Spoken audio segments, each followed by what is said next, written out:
Welcome to SakshiEducation.com. I am Mahendra Reddy, Director of Kanishka IAS Study Circle.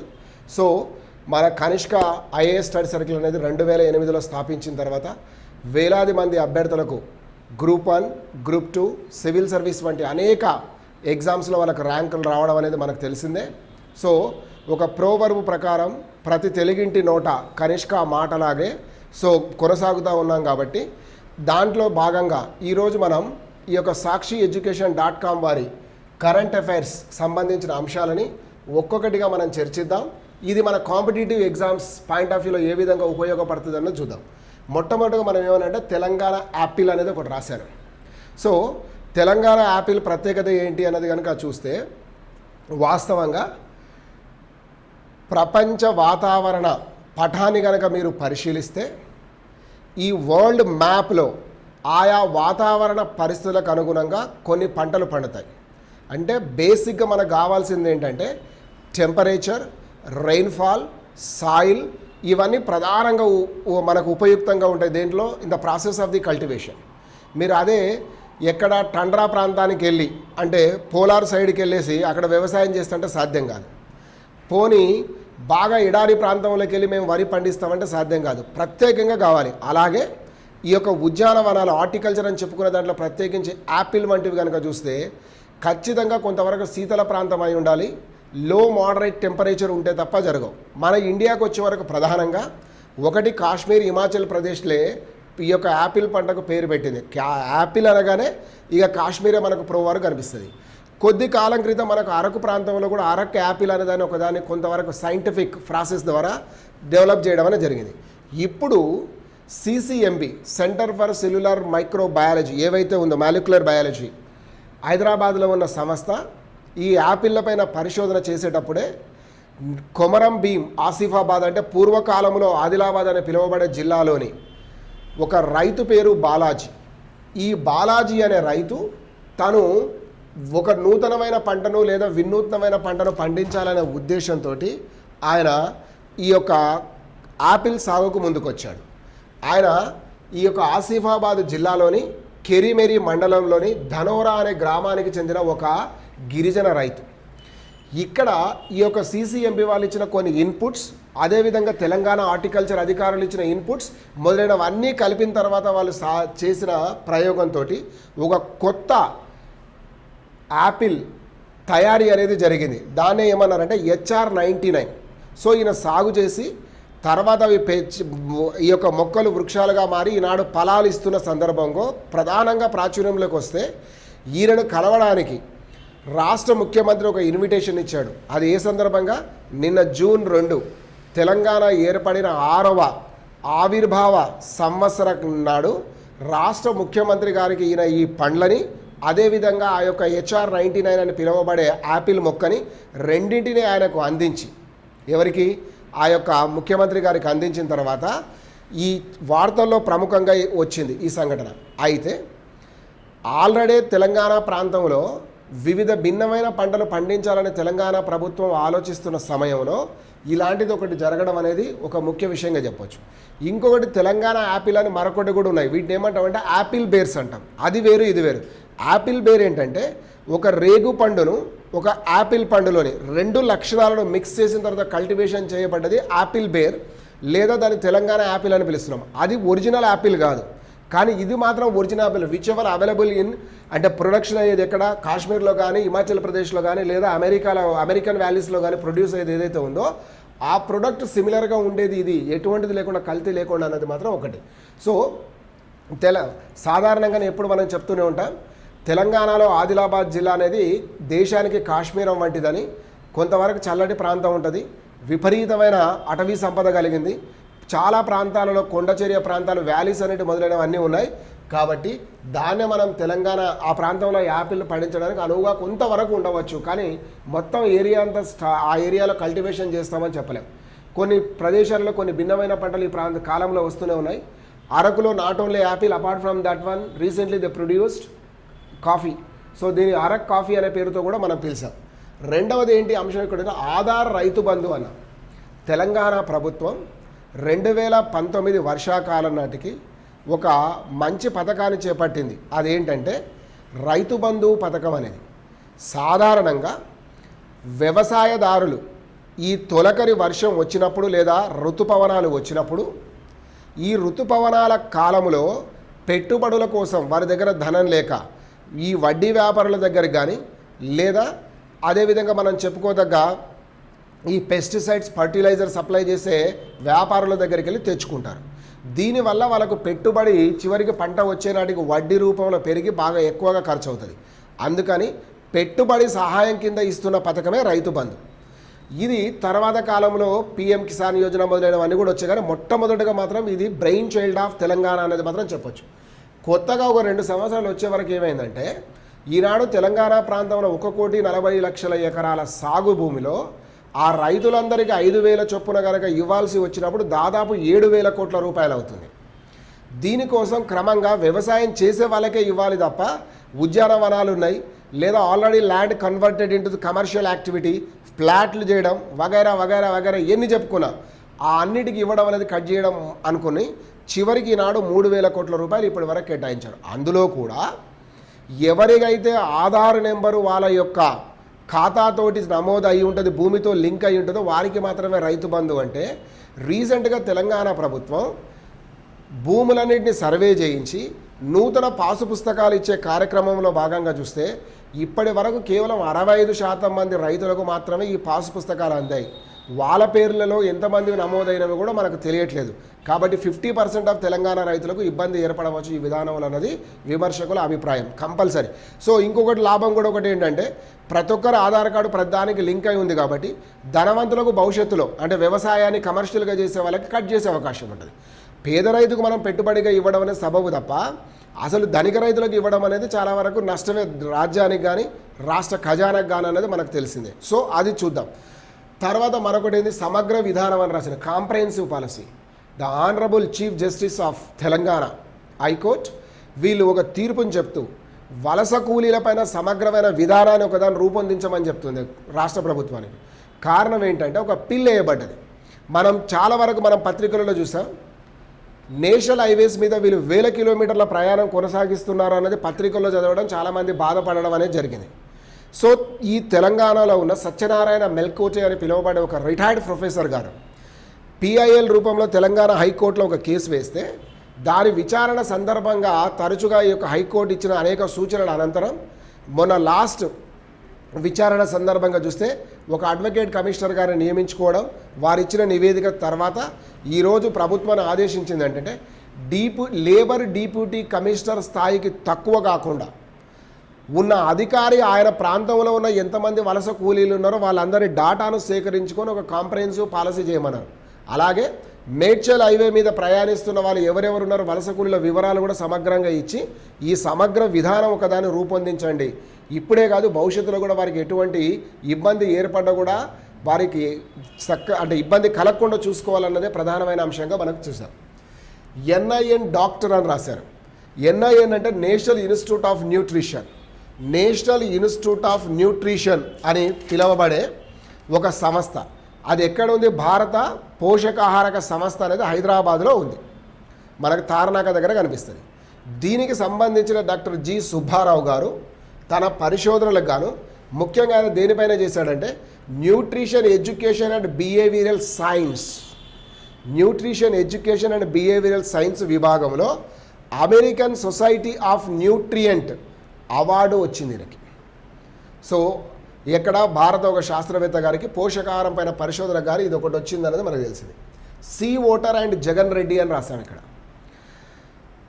సార్వత్రిక ఎన్నికలు 2019 మే నాటికి ముగిసి ఆ ముగిసిన వెంటనే ప్రభుత్వాలు ఏర్పడడం, ఆ ప్రభుత్వం ఏర్పడిన తర్వాత కేంద్రంలోనూ వివిధ రాష్ట్రాలలో 1 సంవత్సర పాలనాకాలం పూర్తయి ఉంది. కాబట్టి ఈ సి ఓటర్ మరియు ఈ యొక్క IANS అనే సంస్థ వారు చేసిన పరిశోధన వల్ల ఎంతమంది ముఖ్యమంత్రులకు మరియు ఆ తర్వాత భారత ప్రధాని గారికి ప్రజలలో పాపులారిటీ ఉందన్నదాన్ని విశ్లేషించారు. ఇందులో ఇప్పటికి కూడా భారత ప్రధాని నరేంద్ర మోడీ గారు ప్రథమ స్థానంలోనే ఉన్నారు. తన ప్రత్యర్థుల కంటే ఎక్కువగా అని ముందంజలో ఉన్నారు. ఆయన 65.69 65.69 రేటింగ్. అంటే అంతమంది అభిమానిస్తున్నారు, చక్కగా పరిపాలన ఉందని చెప్పారు అవుట్ ఆఫ్ 100కి. అంటే దాదాపు ఎంత 65% వచ్చింది. సో 35 దాదాపుగా ఏమన్నారు, వద్దు, ఆయన పట్ల పెద్ద విముఖత ఉన్నట్టుగా తెలిసింది. మరి రాష్ట్ర ముఖ్యమంత్రుల వారిగా కనుక మీరు చూస్తే మొట్టమొదటి స్థానాన్ని మాత్రం ఒడిశా ముఖ్యమంత్రి నవీన్ పట్నాయక్ గారికి వచ్చింది. రెండవది 1 సంవత్సర పాలనా కాలంలోనే ఛత్తీస్గఢ్ ముఖ్యమంత్రి భూపేష్ గారికి దక్కింది. మూడవది వచ్చేసి కేరళలో అనేక సంక్షేమ పథకాలతో పాటు కరోనా విషయంలో కూడా చాలా చక్కగా వ్యవహరించారని చెప్పి మంచి పేరు సంపాదించుకున్న ఎవరైనా ఈ యొక్క పినరై విజయన్ గారికి మూడవది. నాలుగవది 1 సంవత్సర పాలనా కాలమే, మిగతా సీనియర్లతో పోల్చినప్పుడు చాలా తక్కువ అనుభవం కలిగి ఉన్నప్పుడు కూడా జగన్మోహన్ రెడ్డి గారికి 4వ స్థానం అనేది వచ్చింది. అయితే తెలుగు రాష్ట్రాలలో రెండవదైన తెలంగాణ విషయానికి వచ్చే వరకు ఎందుకో రెండవసారి పరిపాలన మొదటి సంవత్సరాన్ని కన్నా ప్రామాణికంగా తీసుకుంటే తెలంగాణ రాష్ట్ర ముఖ్యమంత్రి కె చంద్రశేఖరరావు గారికి 16వ స్థానం దక్కింది. సో క్రమంగా కొంతవరకు పాపులారిటీ తగ్గుతుంది. కారణాలు ఏంటి అన్నది మాత్రం మనం ఇప్పుడిప్పుడు ఒక నిర్ధారణకు మాత్రం రాలేము అని చెప్పొచ్చు. సో నిసర్గ అన్నాం. నిసర్గ అనేది ఏంటంటే ఒక తుఫాను పేరు. ఇది అరేబియా సముద్రంలో చెలరేగింది. మనం జస్ట్ ఒక ఫోర్ట్నైట్ అరౌండ్ ఒక 10-15 రోజుల క్రితమే తూర్పు తీర ప్రాంతంలో ఒక ఆంపన్ లేదా ఎంపన్ అని పిలువబడే ఒక తుఫాను వల్ల భారతదేశంలోని ఒడిశా, బెంగాల్, దాంతోపాటు బంగ్లాదేశ్ దేశం ఏదైతే ఉందో ఇవి తీవ్రంగా నష్టపోయాయి. అందులో కోల్కతా పట్టణంతో పాటుగా బెంగాల్లోని తీర ప్రాంతం వినాశనానికి గురైందని తెలిసింది. ఆల్రెడీ భారతదేశం కరోనా అనే వ్యాధి వల్ల ఒక పెద్ద ఉపద్రవాన్ని ప్రభుత్వం ఎదుర్కొంటూనే ఉంది ప్రజలు. ఇదే సమయంలో బెంగాల్లో ఆంపన్ తుఫాను వల్ల పెద్ద సమస్య అయింది. ఇప్పుడు దీని నుంచి తేరుకునే లోపే మరొక పెద్ద ఉపద్రవం ఏంటంటే వెస్ట్రన్ కోస్ట్ నుంచి వచ్చింది. వెస్ట్రన్ కోస్ట్ ఏంటి అన్నది కనుక మనం చూస్తే ఈ యొక్క మహారాష్ట్ర, గుజరాత్. సాధారణంగా మీరు కనుక ఎప్పుడైనా గమనిస్తే వెస్ట్రన్ కోస్ట్లో తుఫానులు అనేటివి మే, జూన్ మాసంలో వస్తాయి. కానీ తూర్పు తీర ప్రాంతంలో అయితే సాధారణంగా నవంబర్, డిసెంబర్ మాసంలో కనిపిస్తాయి. కానీ ఈసారి రెండు వైపుల నుంచి తుఫాను ఒకటేసారి అనేది అంటే కేవలం కొద్ది వ్యత్యాసంలోనే వచ్చింది. ఇదే సమయంలో మాన్సూన్స్ కూడా చాలా యాక్టివ్గా ఉండడం అనేది కొన్ని రాష్ట్రాలకు వరద ఉధృతి ఉంటుంది, ముప్పు ఉంటుంది అనేది స్పష్టంగా తెలిసిపోతుంది. నిన్న మాన్సూన్స్ రావడంతో ఎక్కడ కేరళలో 11 సెంటీమీటర్ల వర్షం కొన్ని ప్రాంతాల్లో కురిసి వరదలు ఫ్లాష్ ఫ్లడ్స్ అంటాం. ఈ ఫ్లాష్ ఫ్లడ్స్ అనేవి వచ్చాయి. ఇప్పుడు మళ్ళీ ఎక్కడ ప్రారంభమైంది, మనకు ఈ యొక్క గోవా, కొంకన్ కోస్ట్, అదేవిధంగా మహారాష్ట్ర, గుజరాత్లోని చాలామంది ప్రజలని వారిని అక్కడి నుంచి తీసుకొని వెళ్ళవలసిన పరిస్థితి కూడా ఏర్పడది. ముంబై నగరాన్ని అయితే రెడ్ అలర్ట్గా ప్రకటించాం. రెడ్ అలర్ట్గా ప్రకటించడానికి ఏంటంటే ఎక్కువగా వర్షానికి ఇబ్బంది పడేది అదే. ఎందుకంటే పట్టణాలలో చాలా ఎక్కువగా వీటిని మనం ఏమని పిలుస్తామంటే వర్షం కొద్ది గురవగానే వరదలు వస్తాయి కాబట్టి వీటిని పట్టణ వరదలు అంటాం. డ్రైనేజ్ వ్యవస్థ సరిగా లేకపోవడం వల్ల నష్టం. ఆల్రెడీ కరోనాతోటి అది ఇబ్బంది పడుతూ ఉంది. రెండవది దానిపైన ఒక తీవ్రమైన నష్టం కూడా వచ్చిందని చెప్పుకోవచ్చు.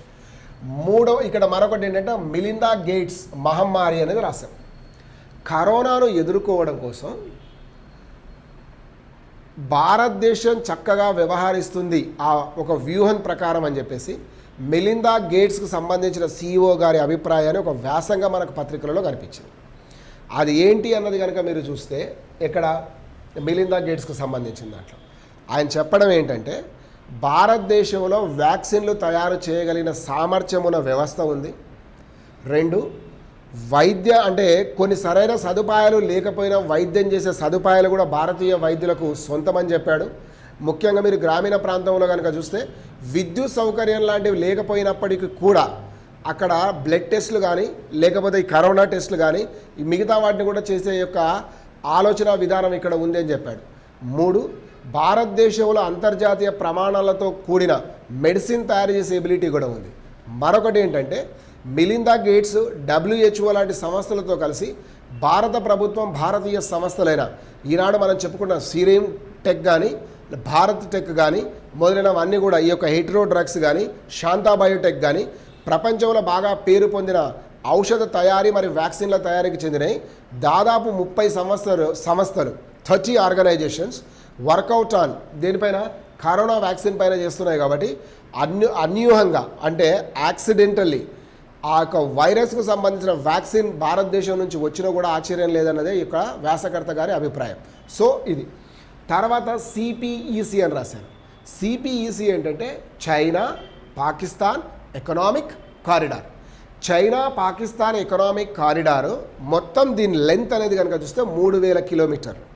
ఈ 3000 కిలోమీటర్లలో రోడ్లు, రైల్వేలు, ఫైబర్ ఆప్టిక్, తర్వాత ఓడరేవుల అనుసంధానాన్ని మొత్తాన్ని కలిపి చేశాం. ఈ మార్గం గుండా డెవలప్మెంట్ అనేది చేయాలి అన్నదే వారి యొక్క ఆలోచన. ఇప్పుడు ఎందుకు వార్తల్లోకి వచ్చిందంటే పాకిస్తాన్ ఆక్యుపైడ్ కాశ్మీర్లో ప్రవహించే జీలం నదీ పైన 1128 మెగావాట్లతోటి ఒక ప్రాజెక్టు నిర్మాణానికి ట్రైపాట్రిక్ అగ్రిమెంట్ కుదిరింది. ఇక్కడ చూడండి 3 పక్షాల వారిది. ఒకటేమో పీపీఐబి అన్నాం, ప్రైవేట్ పవర్ ఇన్ఫ్రాస్ట్రక్చర్ బోర్డు, దీనికి ఏంటంటే పాకిస్తాన్కు సంబంధించింది. రెండవది ఏంటంటే పాక్ ఆక్యుపైడ్ కాశ్మీర్కు సంబంధించిన నాయకత్వం ప్రభుత్వం. మూడవది వచ్చేసి ఎవరంటే చైనాకు సంబంధించిన 3 గాడ్జెస్ పవర్ అసోసియేషన్స్. సో ఈ 3 కలిసి ఒక ప్రాజెక్టు నిర్మాణాన్ని చేపడుతున్నాయన్నాం. సో అది ఎక్కడ ఆ సందర్భంగా ఈ యొక్క సిపిఈసి పిఓకేలు నిర్మిస్తున్న దానిపైన వచ్చింది. గతంలో కూడా ఒక 10 to 15 days బ్యాక్ ఇలాంటి ప్రాజెక్టు పైన పాకిస్తాన్ మరియు చైనాల మధ్య ఒప్పందం కుదిరిందని భారత ప్రభుత్వం తీవ్రంగా వ్యతిరేకించింది. PoK it's a part of India, అది మాతో కాకుండా అలా పాకిస్తాన్తో చేయడం అనేది సబబు కాదు అన్నది. ఆ వెంటనే మరియు పాకిస్తాన్ సుప్రీంకోర్టు ఏం చేసింది, గిల్గిట్ బాలిస్తాన్లో ఎన్నికలన్నది.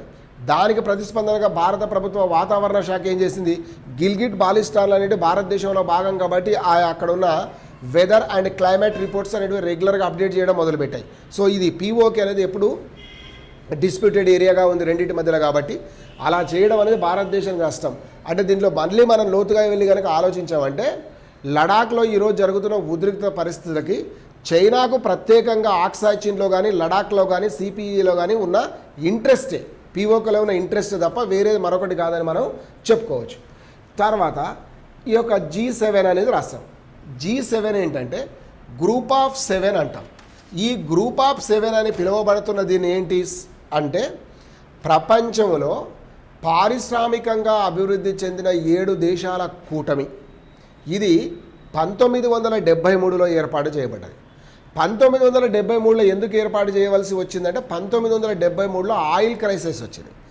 1973లో ఆయిల్ క్రైసిస్ అనేది ఏదైతే వచ్చిందో దాన్ని ఎదుర్కోవడానికి ఈ యొక్క 7 కంట్రీస్, ఇవేంటి ఇండస్ట్రియలీ ఫార్వర్డ్ కంట్రీస్. ఇందులో మీరు కనుక చూస్తే 4 ఐరోపా ఖండానికి చెందినవి, European states, 2 north American states, 1 Asian. ఈ అమెరికన్ కనుక మనం చూస్తే Canada, United States of America 2, తర్వాత Italy, France, Germany, United Kingdom, ఈ 4 యూరప్, 4 + 2 6 అయ్యాయి. 7వది వచ్చేసి ఆసియా కాంటినెంట్లో ఉన్న జపాన్. ఈ 7 కలిసి ఒకటిగా ఏర్పడ్డాయి అన్నది మనకు తెలుసు. అయితే ఇది 1997 నుంచి క్రమంగా ఇతర దేశాలు కూడా దీనికి హాజరవ్వడం అనేది మొదలుపెట్టాయి. ప్రత్యేకించి 1997లో రష్యా ఇందులో చేరింది. రష్యా అనేది అంటే United States of Soviet Russia ఏదైతే ఉందో, United socialist Soviet Russia, USSR అనేది విచ్ఛిన్నమైన తర్వాత మిగిలిపోయిన రష్యా 1997లో చేరడం వల్ల దీన్ని G8 అన్నాం. దీంతో 2003 సంవత్సరానికి వచ్చే వరకు ఇండియా ఇందులో భాగస్వామ్యం అయింది, కానీ మెంబర్గా కాదు, డైలాగ్ పార్ట్నర్గా లేదా అబ్జర్వర్ స్టేటస్ తోటి వచ్చింది. అబ్జర్వర్ స్టేటస్గా 2003లో వచ్చే వరకు మొత్తం 5 దేశాలు అయినాయి. ఆల్రెడీ 2000 సంవత్సరంలో సౌత్ ఆఫ్రికా చేరింది. సౌత్ ఆఫ్రికా తర్వాత 2003లో ఎవరెవరు చేరారంటే ఇండియా, చైనా, బ్రెజిల్, మెక్సికో మొదలైన దేశాలు చేరడం వల్ల మొత్తం 4 + 1 5 దేశాలు అబ్జర్వర్ స్టేటస్ లేదా డైలాగ్ పార్ట్నర్లుగా చేరాయి. కానీ 2014 వచ్చే వరకు జరిగింది ఏంటంటే ఎప్పుడైతే క్రిమియాను రష్యా ఆక్రమించుకున్నదో రష్యాను బహిష్కరించడం చేత మళ్ళీ అది G7గానే మిగిలిపోయింది. మిగతా దేశాలు మాత్రం 15 దేశాల వరకు, నాట్ ఓన్లీ 5, మళ్ళీ 10 కూడా అడిషనల్గా యాడ్ అయినాయి అప్కమింగ్ స్టేట్స్. వాటన్నిటిని కలిపి ఒక సమావేశం నిర్వహిస్తున్నారు, కానీ దీన్ని G7గానే పిలుస్తున్నాం. G7లో పూర్తి స్థాయి కలిగిన దేశాల పేర్లు మీకు చెప్పాను. ఈ సంవత్సరం జూన్ మాసంలో ఇది ఎక్కడ జరగాల్సి ఉందంటే అమెరికాలో సదస్సు జరగవలసి ఉంటే కరోనా వల్ల ఇది సెప్టెంబర్కు పోస్ట్పోన్ అయింది. అయితే ఈ సందర్భంగానే అమెరికన్ అధ్యక్షుడు డొనాల్డ్ ట్రంప్ గారు మాట్లాడుతూ ఏమంటున్నాడు ఆయన, G7 పెంచాలి, G10 కానీ G11 కానీ చేద్దాం. ఎవరిని రమ్మంటున్నాడు? South Korea, Russia, India, Australia, ఈ 4 చేరితే అది G11 అవుతుంది. చైనా దానికి కౌంటర్ చెప్తున్నది ఏంటంటే, అమెరికా విదేశాంగ విధానంతో ఏదో ఒక ఇతివృత్తం, ఒక సర్కిల్ గీసి దాంతో చైనాకు చెక్ చెప్పాలనుకుంటే మాత్రం అది సాధ్యం కాదని చెప్పేశారు. అంటే to counter China only, American president invited to the 3 states, particularly 3 ఎక్కడ ఉన్నాయంటే చైనాకు దగ్గరలో కనిపిస్తున్నాయి మీకు. ఒకటేమో రష్యా, రెండవది ఇండియా, మూడవది సౌత్ కొరియా, నాలుగవది ఆల్రెడీ డిస్టర్బ్ స్టార్ట్ అయింది ఆస్ట్రేలియాకు, మరొకరికి చైనాకు, ట్రేడ్ కానీ కరోనా వల్ల కానీ ఇంకో దాని వల్ల కానీ ఏ దాని వల్ల కూడా. సో అది ఈ సందర్భంగా మనకు వచ్చింది అన్న. అదే సందర్భంగా మనం అమెరికాకి సంబంధించి నేను ఇక్కడ రాయలేదు కానీ ఒక అంశం మనం చెప్పుకునేది ఏంటంటే, అమెరికాలో ఇప్పుడు అల్లర్లు ఎక్కువైనాయి. దేనివల్ల అయినాయంటే, మొన్న జార్జ్ ఫ్లాయిడ్ అనే ఒక శ్వేతేతర జాతీయుడిని, మనమేమనం నాన్ వైట్, బ్లాక్ అనకూడదు, చాక్లెట్ కలర్. సో ఈ యొక్క ఆఫ్రో అమెరికన్ వ్యక్తిని పోలీసులు కాస్త దాడి చేయడము, లేకపోతే ఆయన గొంతు పైన మెడ పైన బలంగా నొక్కడం వల్ల మరణించాడు. దీనికి అగెనెస్ట్గా, అంటే ఆ కార్యక్రమం జరిగిన దానికి వ్యతిరేకంగా అమెరికాలోని అన్ని పట్టణాలలో నిరసన ఉంది. ఈనాడు చూస్తే దాదాపు 150 పట్టణాలలో అలజడి ఉంది. 6 రాష్ట్రాలలో ఈ కర్ఫ్యూ అనేది కంప్లీట్గా విధించారు. దాదాపు 12 నుంచి 13 నగరాలలోనే కంప్లీట్ కర్ఫ్యూ ఉంది. ప్రజలు వీధుల్లోకి వచ్చారు, గొడవ చేస్తున్నారు. 73,000 మంది దాదాపు ఈ నేషనల్ గార్డ్స్ని వీళ్ళని కంట్రోల్ చేయడానికి పెట్టాం. నేషనల్ గార్డ్స్ ఏంటంటే వాలంటరీ కాప్స్. ఈ వాలంటరీ కాప్స్ కూడా వీధిలోకి వచ్చారు. చివరికి నేను అమెరికన్ ప్రెసిడెంట్ గారు మాట్లాడుతూ, మీరు మీ అలజడులు కనుక తగ్గించకపోతే సైన్యాన్ని కూడా దింపుతానని చెప్పాడు. ఇంకా ప్రజలు రెచ్చగొట్టే విధంగా ఉన్నట్టుగా ఉందని చెప్పేసి ఊస్టన్కు చెందిన ఒక పోలీస్ ఆఫీసర్ గారు వీలైనంత వరకు ట్రంప్ నోరు మూసుకొని ఉంటేనే పని జరుగుతుందని చెప్పేశాడు. సో అక్కడ ఉన్న డెమోక్రసీ ఇన్స్టిట్యూషన్స్ ఎంత పవర్ఫుల్లో మనకు అర్థమవుతున్నాయి. ఒక పోలీస్ ఆఫీసర్ గారు ఆ దేశ అధ్యక్షుడిని కూడా అదుపులో ఉండమని చెప్పగలిగాడు అని అంటే మాత్రం గొప్ప విషయంగా మనం చెప్పొచ్చు. చైనా అండ్ లడాక్ అన్న. సో ఇది చైనా అండ్ లడాక్ విషయం ఏంటంటే, లడాక్ ప్రాంతం పైన ఆక్యుపై చేయడానికి లడాక్ సరిహద్దు ప్రాంతాలలో చైనా సైన్యాన్ని ఎక్కువగా డిప్లాయ్మెంట్ చేసింది అని భారత రక్షణ శాఖ మంత్రి రాజ్నాథ్ సింగ్ గారు ధృవీకరించారు. అదేవిధంగా మరొక కార్యక్రమం చేసింది ఏంటంటే, ఈ యొక్క బార్డర్లోనే లడాక్ ప్రాంతంలో కనుక మీరు చూస్తే భారతదేశం కూడా అదేవిధంగా సైన్యాన్ని మోహరించిందని, ఉద్రిక్త అనేది ఉందని చెప్తున్న సందర్భంలోనే రేపు 6వ తారీఖు జూన్ 6 రోజు 2 చైనా మరియు భారత్కు సంబంధించిన లెఫ్టినెంట్ కల్నల్స్ లేదా లెఫ్టినెంట్ జనరల్స్ మీటింగులు జరుగుతాయి. దీని ద్వారా మేము క్రమంగా తగ్గిస్తాం ఉద్రిక్తలు అని చెప్పడం జరిగింది. ఎలక్ట్రానిక్ పాలసీ అనేది నిన్న చూసాం. ఈ ఎలక్ట్రానిక్ పాలసీ ఏంటంటే, భారత ఐటీ అండ్ ఎలక్ట్రానిక్ మినిస్టర్ గారైన రవిశంకర్ ప్రసాద్ గారు మాట్లాడుతూ 50,000 కోట్ల రూపాయల పెట్టుబడులు పెట్టి ప్రోత్సాహకాలనిచ్చి 50,000 కోట్ల ప్రోత్సాహకాలనిచ్చి ఎలక్ట్రానిక్ పరిశ్రమను భారతదేశంలో అభివృద్ధి చేస్తామని చెప్పడం జరిగింది. దీనికి ఆయన చెప్తున్నది ఏంటంటే, ఈనాడు ప్రపంచంలోనే మొబైల్ తయారీ రంగంలో భారత్ 2వ స్థానంలో ఉంది, త్వరలోనే 1వ స్థానానికి వెళ్తుంది. 2018 యొక్క లెక్కలను కనుక చూస్తే ప్రపంచంలో భారతదేశం ఒక వాటా ఎలక్ట్రానిక్స్ రంగంలో 3 అన్నది తెలుస్తుంది. సో దీన్ని ఇంకా పెంపొందించాల్సింది. ఈ కార్యక్రమాలని మనం చేయగలిగితే దాదాపు 18 లక్షల మంది దాకా ఉపాధి లేదా ఉద్యోగం మొదలైన వాటిని మనం ఇస్తామని చెప్పడం జరిగింది. దిస్ ఈజ్ ఎలక్ట్రానిక్ పాలసీకి సంబంధించిన అంశంగా మనం చెప్పవచ్చు. వచ్చే 5 సంవత్సరాలలో ఈ విధంగా ప్రోత్సాహం ఇవ్వడం వల్ల దాదాపు 8.9 లక్షల ఉత్పత్తి జరిగి 8.9 అంటే 8.9 లక్షల కోట్ల ఉత్పత్తి జరిగి 5.9 లక్షల కోట్ల దాకా ఎగుమతులు చేసుకునే అవకాశం వస్తుంది. దీని ద్వారా విదేశీ మారక ద్రవ్యం కూడా భారతదేశానికి బాగా వస్తుందని చెప్పేసి ఈ యొక్క రవిశంకర్ ప్రసాద్ గారు ఈ సందర్భంగా తెలియజేయడం జరిగింది. Have a nice day. Thank you for